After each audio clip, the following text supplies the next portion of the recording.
What is going on, Nuggets Nation, NBA fans? I am Tom Leuthner. Welcome back to Nuggets Today. There are a few topics I want to cover here.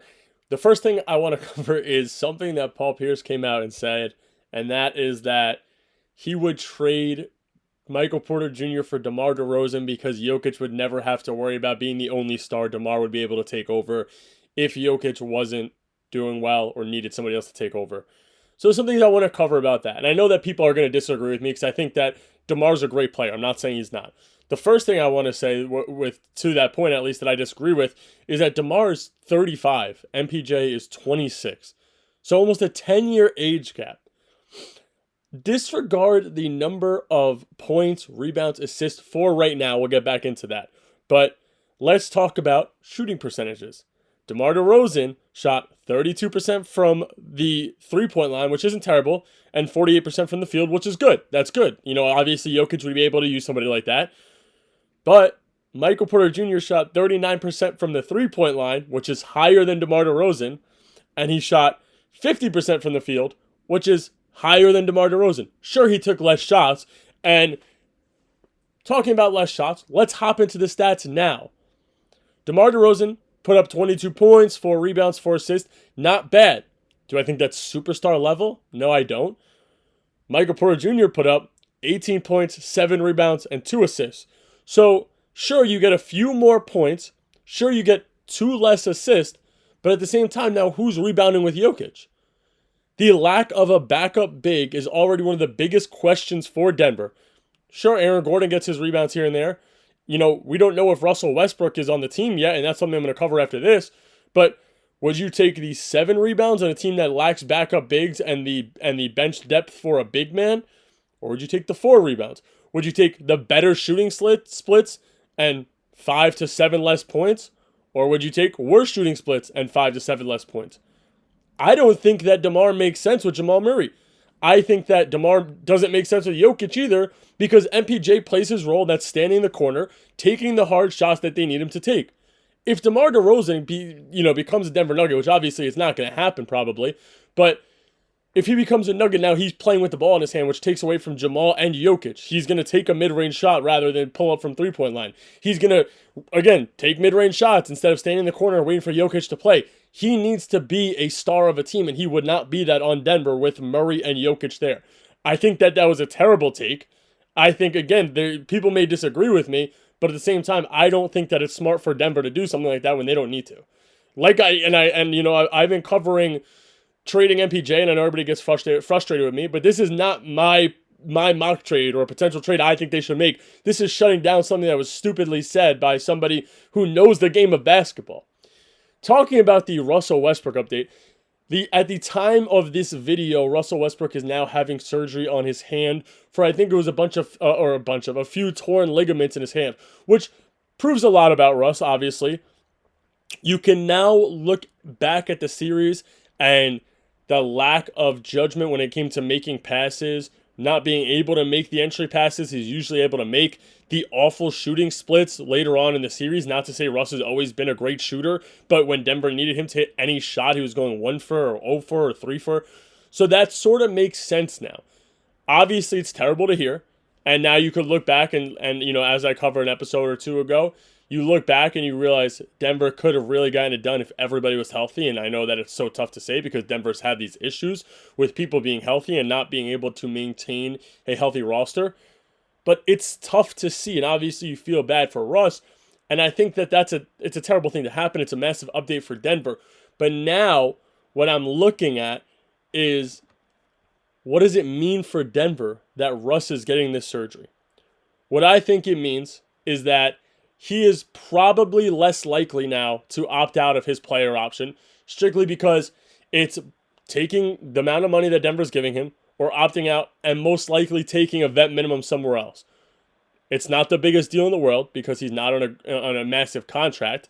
And the only thing I have jotted down here that I think that it's not the worst possible case scenario, and you would probably rather have Russell Westbrook accept his option and Dario Saric not accept his because Saric is making almost $2 mil a year more.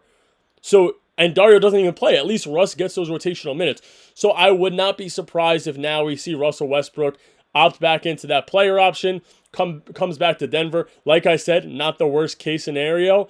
I think I covered it last episode, again, 2 episodes ago maybe, where I think that there's some guys Denver should sign. I think that it still makes it possible for them to sign them. Maybe now you don't look at a point guard. Maybe you look at a guy, like I said, like with Seth Curry, being able to sign a cheap shooter. Maybe you go and sign a guy like Taurean Prince, who I think is one of the best fits for Denver. And now you're able to keep Russ as your backup point guard, so you don't have to look at a guy like D'Anthony Melton. Now you don't have to look at a backup point guard, and maybe, like I've been saying, you develop a guy like Trey Alexander if it is possible to do. Obviously, it might not be, and he might not ever be a good player in the NBA. But again, I do not think that this is the worst case for Denver when it comes to somebody accepting an option because of an injury. If he was making $15 million a year, sure, it would be the worst case scenario. But it's not. Like I said, I think that Russ is better than Dario accepting his player option, which I still think he's going to do, strictly because nobody else is giving him $5 million. The next topic, which I want to sort of get off of the 2 topics I was talking about, is what Denver should do to attempt to help out their young players and develop them the right way. And I think this is, again, just coming from me, who watched as much as I could of Denver basketball this year, obviously, who is a huge fan of the team, who, broke down what I think should be happening in the playoffs on episodes that were not aired. And I'm only going to cover 3 guys, and the first guy I'm going to cover is Christian Braun, who's a guy I talked about, what I think he should look to work on, and that is creating shots for himself. That is working on his isolation game if Jamal Murray and Jokic aren't in, working on getting to the basket better, working off maybe shooting off the dribble a little bit more than we've seen. He plays his role very well when he's in that starting 5, which I think he will remain in that starting 5, obviously, and it's looking more and more like he's going to get extended, hopefully. But I would like to see more of him working on his craft of scoring without standing and waiting for somebody to set him up. I think that he's great. I think he plays good defense, obviously. The next thing I want to get into is Julian Strawther, who's a guy that we didn't see much of, at least as much of as the 2 guys I'm going to talk about other than him. And what I think that he needs to do is be more consistent, which is so, obvious and blatant to say. But if you're able to come in and consistently hit threes, which is exactly what Denver's needed, if you're able to come in and play good, and I know that some people think that he's a terrible defender, but in the 4 opportunities that he got to guard Shea when they switched off, or if he had to guard him for a possession, or whether it was in the zone, I think he looked amazing. Which, again, I would love to see him be able to come in and be that defender that Denver needs off the bench to leave Watson to guard the bigs. So I think he needs to be more consistent, maybe work on his defense a little bit more, and maybe be the anchor off the bench. And the last guy I want to cover is Peyton Watson. Obviously, I know P. Watt is awesome. He's not amazing, but he's a good player for Denver. Like I've been saying, I think that he would be great for Denver as a 4th option off the bench, maybe not the 2nd or 3rd. The one thing he needs to work on is being more consistent when attacking the rim and actually finishing. You're a long, lengthy, athletic body. Denver needs you to go out and be able to finish transition layups, finish transition dunks, catch lobs when you need to. And I know he did finish some, but it has to be almost 100% from around the rim if you're on a fast break.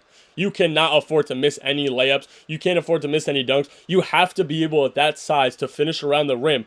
And if you're able to do that, Denver already knows that you're a little bit of a good shooter. You could shoot, you could hit 1 or 2 threes here and there. So why not try to be a player who's able to attack on all cylinders? That's what I think Denver needs to do when it comes to transitioning 3 of their guys to develop in the right way. Obviously, we see that Brown is in the right direction. We saw a little bit of a glimpse of Strawther and that he's in the right direction. We've seen Peyton Watson and he's in the right direction. But now they have to take a leap in order for Denver to win. That's all I got for you guys today. Hope you guys have a good one. Hit that like, hit that subscribe button. I'll catch you guys tomorrow.